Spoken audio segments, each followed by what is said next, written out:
ವಿದುರನ ಆ ಕೃತಿಯನ್ನ ಹೇಳಿಬಿಟ್ಟು ಕುಮಾರವ್ಯಾಸ ತೋರಿಸ್ತಾ ಇದ್ದಾನೆ. ಈ ರೀತಿ ಇರ್ಬೇಕು, ಅದಕ್ಕೆ ಏಕಾಂತ ಭಕ್ತಿ ಪರಮಾಭಕ್ತಿ ಅಂತ ಹೇಳ್ತಾರೆ. ಸರಿ, ವಿದುರ ಹೊರಗೆ ಬಂದ, ಪರಮಾತ್ಮನ್ ನೋಡ್ದ.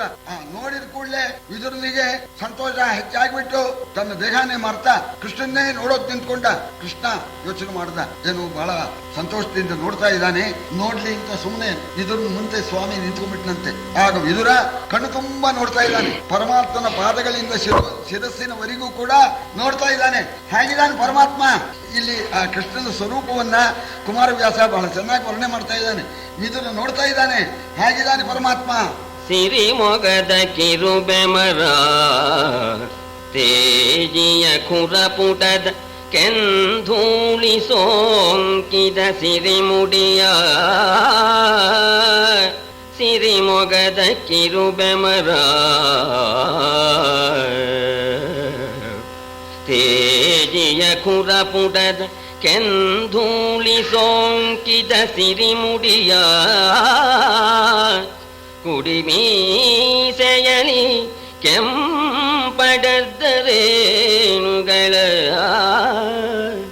ಕರಮರೀಚಿಯ ಝಳಕೆ ಬಾಡಿದ ತರುಣ ತುಳಸಿಯ ದಂಡೆಯೊಪ್ಪುವ ಕರಮರೀಚಿಯ ಝಳಕೆ ಬಾಡಿದ ತರುಣ ತುಳಸಿಯ ದಂಡೆಯೊಪ್ಪುವ ಗರುವ ದೇವನ ಬರವ ಕಂಡನು ಬಾಗಿಲಲಿ ವಿದುರ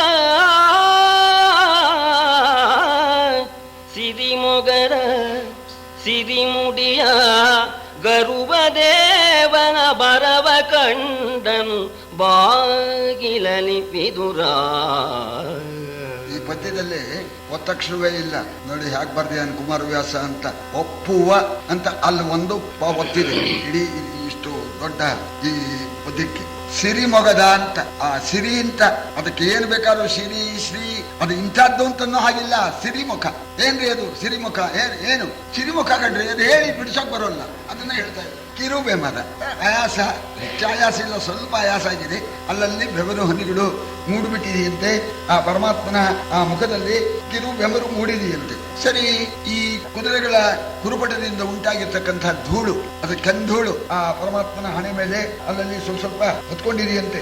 ಆ ಕೆಂಧೂಳು ಸೋಂಕಿದೆಯಂತೆ ಪರಮಾತ್ಮನ ಆ ಕಿರೀಟಕ್ಕೆ, ಸಿರಿಯ ಮುಡಿಗೆ ಕೆಂಧೂಳು ಸೋಂಕಿದೆಯಂತೆ. ಮತ್ತು ಕುಡಿಮೀಸೆಯಲ್ಲಿ ಕೆಂಪಡ ರೇಣುಗಳ, ಕುಡಿಮೀಸೆಯಲ್ಲಿಯೂ ಕೂಡ ಈ ಧೂಳಿನ ಈ ಕಣ, ಈ ರೇಣು ಸೇರ್ಕೊಂಡಿದೆಯಂತೆ. ರಥದ ಮೇಲೆ ಬಂದರೂ ಕೂಡ ದೇವ್ರ ಪೂಜೆ ಮಾಡಿ ತುಳಸಿ ಹಾರ ಹಾಕೊಂಡಿದ್ದಂತೆ. ಕರಮರೀಚಿಯ ಝಳಕೆ ಬಾಡಿದ ತರುಣ ತುಳಸಿಯ ದಂಡೆಯೊಪ್ಪುವ ಒಳ್ಳೆ ತುಳಸಿ ಹಾರ, ಅದು ಆ ಸೂರ್ಯನ ಆ ಕಿರಣದ ಝಳಕ್ಕೆ ಸ್ವಲ್ಪ ಮಟ್ಟಿಗೆ ಮಾಡಿದೆಯಂತೆ. ಗರುವ ದೇವನ ದೊಡ್ಡದೇವರು ಅಂತ ಹೇಳ್ತಾ ಇದ್ದಾನೆ. ದೇವದೇವೋತ್ತಮ ಅನ್ನೋದಕ್ಕೆ ಗರುವ ದೇವನ ಬಾಗಿಲಲ್ಲಿ ಕಂಡನು ವಿದುರ. ನೋಡ್ಬಿಟ್ಟ ಮನೆ ಬಾಗಿಲಲ್ಲಿ. ಅವನಿಗೆ ಮೊದಲೇನೆ ಆ ಸಂತೋಷ ಹೆಚ್ಚಾಗಿ ತನ್ನನ್ನು ತಾನು ಮರ್ಕೊಂಡ್ಬಿಟ್ಟಿದ್ದಾನೆ. ಆ ಸಂತೋಷ ಹೆಚ್ಚಾಗೋಣ ಏನು ಮಾಡಬೇಕು ಅಂತ ತೋರಿಸಲೇ ಇಲ್ಲ. ತನುವ ಮರೆದನು ಪುಳಕ ಜಲದಲ್ಲಿ ನೆನೆದು ನಾರಾಯಣನ ಪದದ ಋಷನದ ಋಷಾರಣ್ಯದಲ್ಲಿ ಮನ ಹೊಲಬುದಪ್ಪಿದನು. ನೆನೆವ ಸನಕಾದಿಗಳಿಗೆ ಒಮ್ಮೆಯು ಮನಗೊಡದ ಮಹಿಮಾವಲಂಬನು ಮನೆಗೆ ಬಗ ಕರುಣಾಳುತನ ಹೊಸತು. ನೆನೆವ ಸನಕಾದಿಗಳಿಗೆ ಒಮ್ಮೆಯೂ ಮನಗೊಡದ ಮಹಿಮಾವಲಂಬನು ಮನೆಗೆ ಬಗ ಕರುಣಾಳುತನ ಕೊಸತು ಎಂದು ಹೊಂಗಿದನು. ದೇಹ ಮರೆತು ಬಿಟ್ಟ, ಮೈಯಲ್ಲೆಲ್ಲ ರೋಮಾಂಚ, ಕಣ್ಣಗಳಲ್ಲಿ ಆನಂದ ಬಾಷ್ಪ. ಆ ಪರಮಾತ್ಮ ಬಂದ ಆ ಸಂತೋಷವೆಂಬತಕ್ಕಂಥ ಅರಣ್ಯದಲ್ಲಿ ಆ ವಿದುರನ ಮನಸ್ಸೆಂಬತಕ್ಕಂಥ ಆ ಮೃಗ ದಾರಿ ತಪ್ಪಿಡ್ತು. ದೊಡ್ಡ ಕಾಡು, ಆ ಹರುಷಾರಣ್ಯದಲ್ಲಿ ಮನಸ್ಸು ದಾರಿ ತಪ್ಪಿಡ್ತಂತೆ. ಆಶ್ಚರ್ಯ ಪಡ್ತಾ ಇದ್ದಾನೆ. ಇದೇನು ಪರಮಾತ್ಮನ ದಯೆ, ಮಹಾನುಭಾವ, ಎಷ್ಟು ದಯೆ ಪರಮಾತ್ಮನಿಗೆ. ಪರಮಾತ್ಮನಿಗಾಗಿಯೇನೇ ಕೂತ್ಕೊಂಡು ಅನವರತವೂ ಪರಮಾತ್ಮನನ್ನ ಯೋಗದಿಂದ ಕಾಣ್ತಾ ಧ್ಯಾನ ಮಾಡ್ತಾ ಇದ್ದಾರೆ ಸನಕಾದಿ ಮುನಿಗಳು. ಅವರ ಧ್ಯಾನ ಧ್ಯಾನಕ್ಕೆ ಒಮ್ಮೆಯೂ ಗೋಚರಿಸದೇ ಇರ್ತಕ್ಕಂಥ ಸ್ವಾಮಿ ನನ್ನ ಮನೆ ಬಾಗಿಲಿಗೆ ನಾನೇನು ಮಹಾ ದೊಡ್ಡ ಮನುಷ್ಯ ನಮ್ಮ ಮನೆ ಬಾಗಿಲಿಗೆ ಬಂದಿದ್ದಾರಲ್ಲ ಪರಮಾತ್ಮನ ಕರುಣೆನ ಏನು ವರ್ಣನೆ ಮಾಡಲಿ. ಪರಮಾತ್ಮನ ಕರುಣೆಗೆ ಮಿತಿಯೇ ಇಲ್ಲ ಅಂತ ಹೇಳಿ ಕೊಂಡಾಡ್ತಾ ಇದ್ದಾನೆ. ಆ ಪಾದಗಳನ್ನು ನೋಡ್ತಾ ಇದ್ದಾನೆ. ಆ ಪರಮಾತ್ಮನ ಆ ಪಾದಗಳನ್ನು ನೋಡಿ ಕೊಂಡಾಡ್ತಾ ಇದ್ದಾನೆ. ವೇದಧರಿಕೆಗಳಡಗದ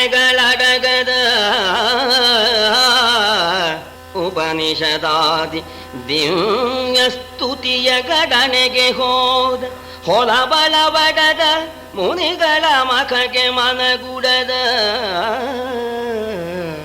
ಕಾದಿ ಕಡಗುವ ತಾರ್ಕಿಕರು ಬೆಂಡಾದರಲ್ಲದೆ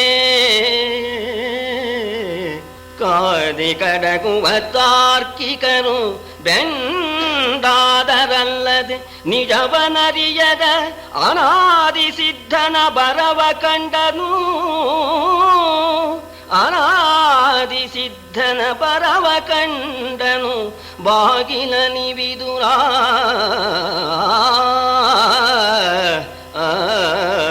ಸಾಮಾನ್ಯನೇ ಅನಾದಿ ಸಿದ್ಧ ಪರಮ ಪುರುಷ ಪರಬ್ರಹ್ಮ ಪರಮಾನಂದ ಮೂರ್ತಿ. ವೇದಗಳು ಅಂದ್ರೆ ಜ್ಞಾನ ಅಂತ. ವೇದ ಅಂದ್ರೆ ಜ್ಞಾನ. ಆ ವೇದಗಳ ಜ್ಞಾನ ಮುಟ್ಲಿಲ್ಲ, ನಿಂತೋಗ್ಬಿಡ್ತು ಅಂತ. ಯಥೋ ವಾಚೋ ನಿವರ್ತಂತೆ ಅಪ್ರಾಪ್ಯ ಮನಸಾ ಸಹ ಅಂತ ಹೇಳ್ತಾ ಇದ್ದಾರೆ. ಆ ಉಪನಿಷತ್ತುಗಳ ದಿವ್ಯ ಸ್ತೋತ್ರಕ್ಕೆ ಸಿಗದೇ ಇರ್ತಕ್ಕಂಥ ಪರಮಾತ್ಮ ಮಹರ್ಷಿಗಳು ನಿಷ್ಕಾಮ ಕರ್ಮ ಮಾಡಿ ಯಜ್ಞ ಮಾಡಿ ಪರಮಾತ್ಮನ ಪ್ರೀತಿಗೊಳಿಸಬೇಕು ಅಂತ ಯಜ್ಞ ಮಾಡ್ತಾರೆ. ಅಂತ ಋಷಿಗಳ ಯಜ್ಞಕ್ಕೆ ಮನಸ್ಸನ್ನ ಕೊಟ್ಟಿಲ್ಲ. ತಾರ್ಕಿಕರು ತರ್ಕ ಮಾಡಿದ್ದೆ ಸವಾಲ್ ಮಾಡಿದ್ದೆ ಕ್ಷಿತ್ಯಾದಿಕಂ ಸಕರ್ತೃಕಂ ಇವ್ರು ಹೇಳೋ ದೇವರಿದ್ದಾನೆ ಅನ್ನೋದಕ್ಕೆ. ಈ ಭೂಮಿ ಇಂತಂದ್ಮೇಲೆ ಈ ಭೂಮಿ ಮಾಡಿದವನು ಒಬ್ಬನು ಬೇಕೋ ಇಲ್ವೋ ಅಂತ. ಅದೇ ರೀತಿಯಾಗಿ ಈ ಒಂದು ವಸ್ತುವನ್ನ ನಿರ್ಮಾಣ ಮಾಡಿದ್ರೆ ಒಬ್ಬ ಒಂದು ಕಾವ್ಯ, ಈ ಕಾವ್ಯನ ಒಬ್ಬ ಕವಿ ಬರೆದಿದ್ದಾನೆ, ಒಬ್ಬನು ಬರೆದ್ರೆ ಒಂದು ಕಾವ್ಯ ಆಗೋದು, ಬರೆದವನು ಒಬ್ಬನು ಇರಬೇಕು. ಹಾಗೆ ಈ ಭೂಮಿ ಆಕಾಶ ಅಂತ ಇದ್ಮೇಲೆ ಇದನ್ನೆಲ್ಲ ನಿರ್ಮಾಣ ಮಾಡೋನು ಒಬ್ಬನು ಇದ್ದಾನೆ, ಅವನೇ ಪರಮಾತ್ಮ ಅಂತ ಈ ತರ್ಕ ಮಾಡೋದು. ಈ ರೀತಿ ತಾರ್ಕಿಕರು ತರ್ಕ ಮಾಡಿ ಮಾಡಿ ಸುಸ್ತಾಗಿ ಬೆಂಡ್ ಹೊಡೆದೋದ್ರು. ಇವನ ನಿಜ ಸ್ವರೂಪ ಯಾರಿಗೂ ಕೂಡ ಗೊತ್ತಾಗಲಿಲ್ಲ. ಇಂಥ ಆ ಪರಮ ಪುರುಷ ಪರಮಾನಂದ ಅನಾದಿ ಸಿದ್ಧ ತನ್ನ ಮನೆ ಬಾಗಿಲಲ್ಲಿ ಬಂದಿದ್ದಾನಲ್ಲ ಅಂತ ನಿಜನಿಗೆ ಆನಂದವಾಗಿ ಆ ಪಾದಗಳನ್ನು ನೋಡಿ, ಆ ದಿವ್ಯ ಪಾದಗಳನ್ನು ನೋಡಿ ಕೊಂಡಾಡ್ತಾ ಇದ್ದಾನೆ. ತೊಳಲು ಉಪನಿಷದರಿಕೆ ಇವು ಶ್ರುತಿಗಳ ಸರಾಗದ ಬಳಕೆ ಇವು ಮುನಿಗಳ ಸಮಾಧಿಗಳಾದಿಗಿವು ಯೋಗಿಗಳ ಬಗೆಗಳಿವು ಎಲೆಲೆ ಭಕುತರ ಭಾಗ್ಯಶಾಲಿಯ ಬೆಳೆಗಳಿವೆಲ ಎಲೆಲೆ ಭಕುತರ ಭಾಗ್ಯಶಾಲಿಯ ಬೆಳೆಗಳಿವೆಲ ಶಿವಾಯನುತ ಪದನಳಿನ ಯುಗಳದಲ್ಲಿ ಒಡಲ ನೀಡಾಡಿದನು ಕರುಷದಲ್ಲಿ. ಅಲಿಯತಕ್ಕಂಥ ಉಪನಿಷತ್ತುಗಳಿಗೆ ಒಂದು ನೆಲೆ ಕೊಟ್ಟಿರ್ತಕ್ಕಂಥದ್ದು ಈ ಪಾದ ಅಂತ ಸಿಗಲಿಲ್ಲ. ಅಲಿತಾ ಇತ್ತು, ಅವುಗಳಿಗೆ ಅರಿಕೆ ಆಗೋದಕ್ಕೆ ಈ ಪಾದ ಅಂತ. ಹಾಗೇನೆ ಶ್ರುತಿಗಳು ಸರಾಗವಾಗಿ ಬಳಸೋದಕ್ಕೆ ಅನುಕೂಲವಾಗಿರ್ತಕ್ಕಂಥದ್ದು ಈ ಪಾದಗಳು. ಮುನಿಗಳ ಸಮಾಧಿಗೆ ಗೋಚರವಾಗಿರ್ತಕ್ಕಂಥದ್ದು ಈ ಪಾದಗಳು ಅಂತ ಹೇಳಿ ಭಕ್ತರ ಆ ಭಾಗ್ಯವೆಂಬತಕ್ಕಂಥ ಆ ಪೈರು ಈ ಪಾದಗಳು ಅಂತ ಹೇಳಿ ಆ ಪಾದಗಳನ್ನು ಕೊಂಡಾಡಿ ಪಾದಗಳ ಮೇಲೆ ಹೊರಳಾಡ್ಬಿಟ್ಟಂತೆ ಒಡಲ ನೀಡಾಡಿದನು. ಮೈಯನ್ನ ಚೆಲ್ಲಿಬಿಟ್ಟು ಹೊರಳಾಡ್ಬಿಟ್ಟ ಆ ಪಾದಗಳ ಮೇಲೆ. ಕೃಷ್ಣ ಸುಮ್ಮನಿದ್ದಾನೆ, ಏನ್ ಮಾಡ್ತಾನೋ ನೋಡೋಣ ಅಂತ ಎಷ್ಟೋ ಹೊತ್ತು ಹೊರಳಾಡ್ಬಿಟ್ಟ ಈ ಪಾದಗಳನ್ನು ಹೊಗಳಿ. ಆಮೇಲೆ ಎದ್ದು ಬಿಟ್ಟು ವಿದುರ ನೋಡಿದನು ಮನದಣಿಯೇ ಮಿಗೆ ಕೊಂಡಾಡಿದನು ಬೀದಿಯಲ್ಲಿ ಕರಿದೆಡೆಯಾಡಿದನು ಭ್ರಮೆಯಾಯಿತು ವಿದುರಂಗೆಂಬ ಗಾವಲಿಯ ಕೂಡೆ ಕುಣಿದನು ಮನೆಯ ಮುರಿದೀಡಾಡಿದನು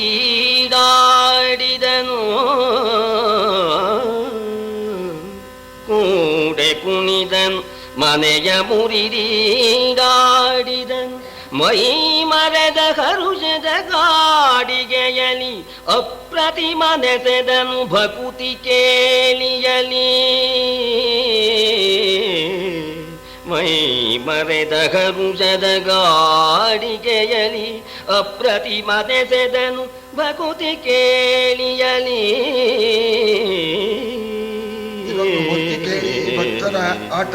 ಭಕ್ತಿ ಎಂಬತಕ್ಕಂಥ ಆಟದಲ್ಲಿ ಈ ರೀತಿ ಮಾಡ್ತಾರಂತೆ. ಭಕ್ತ ಈ ರೀತಿ ಮಾಡ್ತಾನೆ, ಅದನ್ನು ಮಾಡಿದ ಇಲ್ಲಿ ಅಂತ ಹೇಳ್ತಾರೆ.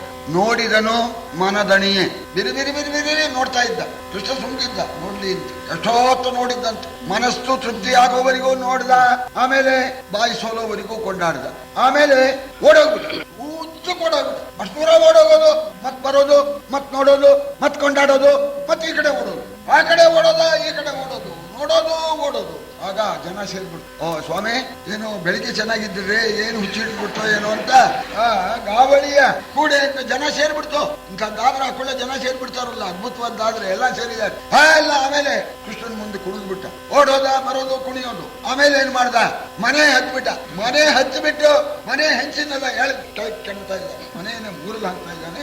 ಮತ್ ಓಡ್ತಾನೆ, ಮತ್ ಬರ್ತಾನೆ, ಮತ್ ಕುಣಿತಾನೆ, ಏನು ಕುಣಿದಾಡ್ಬಿಟ್ಟ ಅಂತ. ಇದು ಭಕ್ತಿ ಎಂಬತಕ್ಕಂಥ ಆಟ. ಇದು ಅದು ಪರಮಾತ್ಮನಿಗೆ ಗೊತ್ತು. ಈ ರೀತಿ ಎಷ್ಟೋ ಹೊತ್ತಾಯ್ತು. ನೋಡ್ದ ಕೃಷ್ಣ. ಈ ಪಾಪ ಋಷಿಗಳೆಲ್ಲ ನೋಡ್ತಾ ಇದ್ದಾರೆ, ಜನ ಎಲ್ಲ ನೋಡ್ತಾ ಇದ್ದಾರೆ.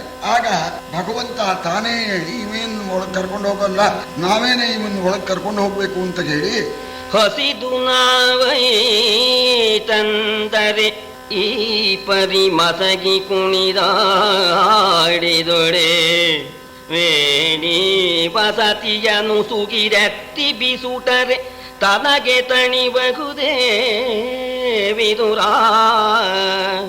ವಸುಮತಿಯ ವಲ್ಲಭರು ನಿಗೆ ಪ್ರಾರ್ಥಿಸಿದೊಡೆ ಒಲ್ಲದೆ ಬಂದವೈ ನಾಚಿಸದಿರೈ ಬಾರೋ ವಿದುರ.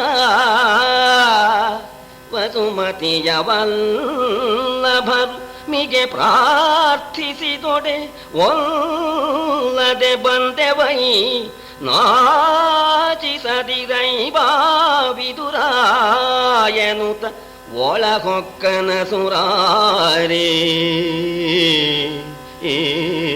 ಹಸ್ಕೊಂಡು ಆಗ್ಲೇ ಮಧ್ಯಾಹ್ನ ಆಗಿದೆ. ಹಸ್ಕೊಂಡು ನಾವು ಬಂದ್ರೆ ಒಳಗೆ ಕರ್ಕೊಂಡು ಹೋಗಿ ಮನೆಯಲ್ಲಿ ಇದ್ದಿದ್ದನ್ನು ಕೊಟ್ಟು ನನ್ನ ಹಸಿವನ್ನ ಇಂಗಿಸ್ಬೇಕು. ಅದು ಬಿಟ್ಬಿಟ್ಟು ನನ್ ಮುಂದೆ ಕುಣಿದಾಡ್ಬಿಟ್ರೆ ಹೊಟ್ಟೆ ಕೇಳುತ್ತೇನೋ, ಹೊಟ್ಟೆ ತುಂಬುತ್ತೇನೋ. ಕುಣಿದಾಡಿದ್ರೆ ಹೊಟ್ಟೆ ತುಂಬುತ್ತೇನಪ್ಪ, ಬಾಯಿ ತುಂಬ ಹೊಗಳಿದ್ರೆ ಹೊಟ್ಟೆ ತುಂಬುತ್ತೇನಪ್ಪ, ಮನೆ ಮೇಲೆ ಹತ್ತಿ ಮನೆಯನ್ನು ಮುರಿದು ಹಾಕಿದ್ರೆ ಹೊಟ್ಟೆ ತುಂಬುತ್ತೇನಪ್ಪ. ವಿದುರ, ರಾಜಾದಿರಾಜರುಗಳು ಪ್ರಾರ್ಥನೆ ಮಾಡಿದ್ರು ನಮ್ಮನಿಗೆ ಬನ್ನಿ ಆತಿಥ್ಯ ಸ್ವೀಕರಿಸಿ ಅಂತ. ಅವ್ರನ್ನೆಲ್ಲ ಬಿಟ್ಟು ಬಂದೆ. ಈಗ ನನಗೆ ನಾಚಿಕೆ ಆಗ್ತಾ ಇದೆ. ಅವರೆಲ್ಲ ಹಾಸ್ಯ ಮಾಡ್ತಾರೆ, ಹಂಗೆ ಆಗ್ಬೇಕು ನನಗೆ. ಸಿದ್ಧಮನ್ನಂ ಪರಿತ್ಯಜ್ಯ ಭಿಕ್ಷಾಮಠನಿ ದುರ್ಮತಿ ಅಂತ ಸಿದ್ಧವಾಗಿದೆ, ಬನ್ನಿ ಸ್ವಾಮಿ ಅಂತಂದ್ರೆ ಬೇಡ ಅಂತ. ಹೌದು, ಭಿಕ್ಷೆ ಮಾಡ್ಕೊಳ್ಳಿ ಅಂತ ಎಲ್ಲ ಹಾಸ್ಯ ಮಾಡ್ತಾರೆ. ಹಾಗೆ ಮಾಡ್ಬೇಡವೋ ವಿದುರ, ಒಳಗ್ ಬಂದು ಕುಣಿ, ಹೊರಗೆ ಕುಣಿಬೇಡಪ್ಪ ಅಂತ ಕೈ ಹಿಡಿದು ಸ್ವಾಮಿ ವಿದುರನ್ನ ಮನೆಗೆ ಕರ್ಕೊಂಡು ಹೋದ. ನೋಡಿದವ್ರಿಗೆ ಹ್ಯಾಕ್ ಕಾಣ್ತಾ ಇತ್ತು ಅಂದ್ರೆ ಕೃಷ್ಣಂದೇ ಮನೆ, ವಿದುರ ಹೊಸದಾಗಿ ಬಂದವನು ಅವನ್ ಕರ್ಕೊಂಡು ಹೋಗ್ತಾ ಇದ್ದಾನೆ ಅಂತನೂ ಹಾಗಾಗ್ಬೇಕು. ವಿದುರ ಸ್ವಾಮಿ ಕರ್ಕೊಂಡು ಹೋಗ್ಬೇಕಾಗಿತ್ತಲ್ಲ, ಅವನ್ ಕರ್ಕೊಂಡು ಹೋಗ್ಲಿಲ್ಲ. ಸ್ವಾಮಿ ಏನೇ ವಿದುರನ್ನ ಬರೆಯಾ ಒಳಕ್ಕೆ ಅಂತ ಒಳಗ್ ಕರ್ಕೊಂಡು ಹೋದ. ಹೋಗ್ಲಿ, ಒಳಗ್ ಹೋದ್ಮೇಲೆ ಆದ್ರೂ ಸರಿಯಾಗಿತ್ತ. ಒಳಗೆ ಹೋದ್ರು ಕೂಡ ಪರಮಾತ್ಮನ್ನೇನೆ ನೋಡ್ತಾ, ಪರಮಾತ್ಮನ ಪಾದಕಮಗಳನ್ನು ನೋಡ್ತಾ ಕೈ ಮುಕ್ಕೊಂಡು ನಿಂತ್ಕೊಂಡ್ಬಿಟ್ಟ. ಒಳಗೆ ಹೋದ್ರೂ ನನ್ನ ಕರ್ತವ್ಯ ಏನು, ಅತಿಥಿ ಸತ್ಕಾರ ಯಾವ ರೀತಿ ಮಾಡಬೇಕು, ನಾನು ಆತಿಥೇಯ, ಅವನು ಅತಿಥಿ, ನಾನು ಅವನಿಗೆ ಸತ್ಕಾರ ಮಾಡಬೇಕು ಅನ್ನೋ ಜ್ಞಾನ ಹೋಗ್ಬಿಡ್ತು ಆ ಸಂತೋಷದಲ್ಲಿ. ನೆರೆಗೆ ಕೃತ್ಯ ಭಾವವ ಮರೆದು ಕಳೆದನು ಮನ ಮುರಾರಿಯ ನಿರುಕಿಕೊಂಡುದು ಕಂಗಳೊಡೆ ವೆಚ್ಚವು ಪದಾಬ್ಜದಲ್ಲಿ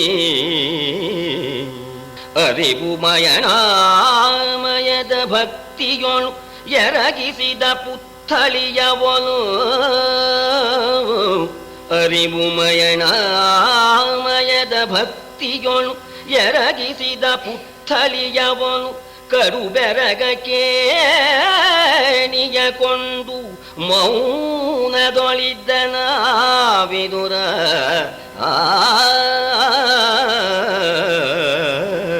ಒಳಗೆ ಹೋದರೂ ಕೂಡ ತನ್ನ ಕರ್ತವ್ಯ ಮಾಡಲಿಲ್ಲ. ಯಾಕೆ ಮಾಡಲಿಲ್ಲ ಅಂದ್ರೆ ಅವನಿಗೆ ಕೃತ್ಯ ಭಾವವೇ ಹೋಗ್ಬಿಟ್ಟಿದೆ. ಮನಸ್ಸೇ ಅವನಲ್ಲಿ ಇಲ್ಲ. ಮನಸ್ಸು ಕೃಷ್ಣನ್ನ ಅಪ್ಕೊಂಡ್ಬಿಟ್ಟಿದೆ. ಎರಡು ಕಣ್ಣುಗಳು ಪರಮಾತ್ಮನ ಪಾದಗಳನ್ನು ನೋಡ್ತಾ ಇದೆ. ಆದ್ರಿಂದ ಮನಸ್ಸು ಇದ್ದಿದ್ರೆ ಕೃತ್ಯ ತಾನು ತನ್ನ ಕರ್ತವ್ಯ ಏನು ಅಂತ ನೋಡ್ತಾ ಇದ್ದ. ಅವನ್ ನೋಡಿದಾಗ ಹ್ಯಾಕ್ ಕಾಣ್ತಾ ಇತ್ತು ಅಂತಂದ್ರೆ, ಭಕ್ತಿ ಎಂಬತಕ್ಕಂಥ ರಸವನ್ನ ಅಚ್ಚಿನಲ್ಲಿ ಹಾಕಿ ಒಂದು ಗೊಂಬೆ ಮಾಡಿದ್ರೆ, ಒಂದು ಪುತ್ಥಳಿ ಮಾಡಿ ಆ ಅದರ ದೃಷ್ಟಿ ಕೃಷ್ಣನ ಪಾದದಲ್ಲಿ ಇರೋ ಹಾಗೆ ಮಾಡಿದರೆ ಯಾವ ರೀತಿ ಕಾಣುತ್ತೋ ಹಾಗೆ ಪುತ್ಥಳಿ ಹಾಗೆ ಅಂದ್ರೆ ನಿರ್ಜೀವ ವಸ್ತು ತಾನೆ ಪುತ್ಥಳಿ ಅಂತಂದ್ರೆ ಆ ಪುತ್ಥಳಿಯಂತೆ ಕಾಣ್ತಾ ಇದ್ದಾನೆ ಅಂತ. ಆ ಪುತ್ಥಳಿಯ ದೃಷ್ಟಿ ಕೃಷ್ಣನ ಪಾದದ ಮೇಲೆ ಇದೆ. ಅದು ಎಷ್ಟೊತ್ತಾದ್ರೂ ಅಲ್ಲೇ ಇರುತ್ತೆ, ಬದಲಾವಣೆ ಆಗುತ್ತೆ. ಹಾಗೆ ಇವನು ಪುತ್ಥಳಿಯಂತೆನೆ ಕಾಣ್ತಾ ಇದ್ದಾನೆ. ಆಗ ಕೃಷ್ಣ ನೋಡಿದ, ಓ ಇವನು ಮನಸ್ಸನ್ನ ನನ್ನಲ್ಲಿ ಇಟ್ಟಿರೋಣದ್ರಿಂದ ಇವನು ತನ್ನ ಕರ್ತವ್ಯವನ್ನು ಮಾಡೋದಿಲ್ಲ ಅಂತ ಹೇಳಿ ಆಗ ಪರಮಾತ್ಮನೇನೆ ಏನ್ ಮಾಡಿದ್ದಾನೆ, ಒಲ ಬರಬೇಕಂದು ಕವೋ ಪಾಂಗಡದೊಳಗೆ ಮಲಗುವ ವಿಷ್ಣು ವಿದುರನ ನಿಲಯದೊಳಗೆ ಒಕ್ಕುಟಿತೆ ಹಾಲಲಿ ಹಸಿಬನೂಗಿದನು. ಒಲ ಬರಬೇಕಂದು ಕವೋ ಪಾಂಗಡದೊಳಗೆ ಮಲಗುವ ವಿಷ್ಣು ವಿದುರನ ನಿಲಯದೊಳಗೆ ಒಕ್ಕುಡಿದ ಹಾಲನಿ ಹಸಿಬನುಗಿದನು. ಹೊಲವು ಗೆಡಿಸಿದ ಅಖಿಲ ನಿಗಮಂಗಳನು ತನ್ನರಿಕೆಯಲಿ ಭಜಗಂಗೊಲಿದು ತಾನೈತರನು ಕರುಣದ ಘನತೆಯನೆಲೋಗ.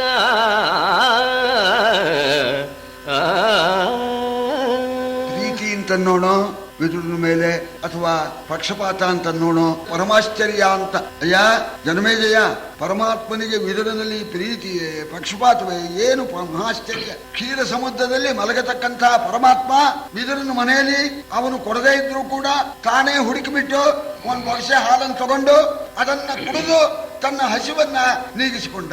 ವೇದಗಳಿಗೆ ದಾರಿಯ ತಪ್ಪೋಗ್ಬಿಡ್ತಂತೆ, ಇವನ್ನ ಹೆಂಗ್ ಹೋಗ್ಬಿಡೋದು ಅಂತ. ಕ್ಷೀರ ಸಮುದ್ರದಲ್ಲಿ ಮಲಗೋನು ಒಂದ್ ಬೊಗಸೆ ಹಾಲಿನಲ್ಲಿ ತೃಪ್ತಪಟ್ಟ ಅಂತಂದ್ರೆ ಏನು ಈ ಪರಮಾತ್ಮನ ಈ ಮಾರ್ಗ ಈ ಯಾವ ರೀತಿ ಇದೆ ಅಂತ ವೇದಗಳಿಗೂ ಕೂಡ ಗೊತ್ತಾಗದಂತೆ ಮಾಡಿಬಿಟ್ಟಂತೆ. ಒಟ್ಟಿನ ಮೇಲೆ ಭಕ್ತರು ತನಗಿಂತ ಹೆಚ್ಚು, ನಾನು ಭಕ್ತರನ್ನ ಮೇಲಕ್ಕೆ ನನ್ನಿಂದ ಹೆಚ್ಚು ಅಂತ ತೋರಿಸ್ತೇನೆ, ಭಕ್ತರಿಗೆ ಒಲಿಯುತ್ತೇನೆ. ನಾನು ಭಕ್ತ ಏನೇ ಕೊಡ್ಲಿ ನಾನು ಅದನ್ನು ಪ್ರೀತಿಯಿಂದ ಸ್ವೀಕರಿಸ್ತೇನೆ ಅಂತ ಇಂತಹ ಕರುಣಾಶಾಲಿ ತಾನು ಅಂತ ಅನ್ನೋದನ್ನ ಲೋಕಕ್ಕೆ ತೋರಿಸುವಂತೇನೆ. ಒಂದು ಬಹುಶಃ ಹಾಲಿಂದ ತೃಪ್ತನಾದ. ಆದ್ರೆ ಅಷ್ಟಕ್ಕೆ ಸುಮ್ಮನಾಗ್ಲಿಲ್ಲ ಸ್ವಾಮಿ. ಯೋಚನೆ ಮಾಡಿದ, ಬಾಕಿಯವರೆಲ್ಲ ಹಾಸ್ಯ ಮಾಡ್ತಾರೆ, ವಿದುರನ ಮನೆಯಲ್ಲಿ ಅಡಿಗೆ ಇಲ್ಲ, ಹೊಗೆನೆ ಕಾಣಲಿಲ್ಲ, ಅಲ್ಲಿ ಒಳಗೋಗಿದ್ದಾನೆ, ಉಪವಾಸ ಇದ್ದಾನೆ ಅವನು. ಇವತ್ತು ಪರಮಾತ್ಮನಿಗೆ ಉಪವಾಸ ಅಂತ ಜನ ತಿಳ್ಕೋಬಾರ್ದಲ್ಲ, ತಾನು ತೃಪ್ತನಾಗಿದ್ದಾನೆ ಅನ್ನೋದನ್ನ ತೋರಿಸ್ಬೇಕಲ್ಲ. ತಾನು ತೃಪ್ತನಾಗಿದ್ದೇನೆ ಅಂತ ತೋರಿಸಬೇಕು ಅನ್ನೋ ಉದ್ದೇಶದಿಂದ ಪರಮಾತ್ಮ ಏನ್ ಮಾಡಿದ, ಹರಿಯ ಪದ ಕಮಲಾಭಿಷೇಕದ ವರಪಯೋ ಬಿಂದುಗಳು ಕೌರವನರ ಮನೆಯನೊಳಕೊಂಬವೋನ್ ಕಡಲಾಗಿ ಕೈಗೊಳ್ಳಲು. ಅರರೆ ಮುರಗರನೊಡನೆ ಹಾಲಿನ ಶರಧಿ ಮೇರೆಯ ನೊಡೆದುದು. ಅರರೆ ಮುರಗರನೊಡನೆ ಹಾಲಿನ ಶರಧಿ ಮೇರೆಯ ನೊಡೆದುದು. ಇಳೆಗಚ್ಚರಿ ಎನ್ನುದ ಭೀಷ್ಮಾದಿಗಳು ಹೊಗಳಿದರು ಮುರಗರನ.